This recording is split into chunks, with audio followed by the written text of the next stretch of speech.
మీరు ట్రేడింగ్ చేస్తుంటే కనుక ఈ ఒక్క మిస్టేక్ మీరు చేయకుండా ఉండండి. డెఫినెట్గా మీరు మంత్ ఎండ్లో ప్రాఫిట్లో ఉంటారు. అదేంటో తెలుసుకునే ముందు ఫస్ట్ అయితే మీరు ట్రేడింగ్ చేస్తున్నట్లయితే ఈ అకౌంట్ని ఫాలో చేయండి.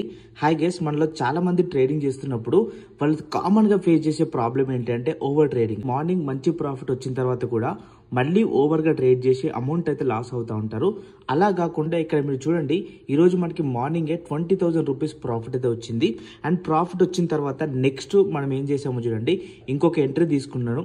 సో ఎంట్రీ తీసుకున్న తర్వాత ఈ ఎంట్రీలో నేను 5,000 రూపీస్ అయితే లాస్ బుక్ చేసి ఓవరాల్గా 15,000 రూపీస్ ప్రాఫిట్తో డే అయితే క్లోజ్ చేశాను.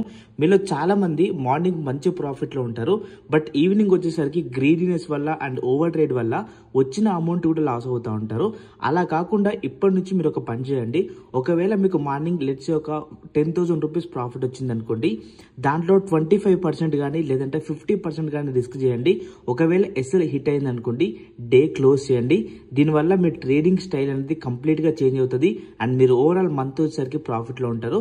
దీనికి మీరు అగ్రీ అయితే కనుక ఖచ్చితంగా మన అకౌంట్ని ఫాలో చేసి ఈ వీడియోని లైక్ చేయండి.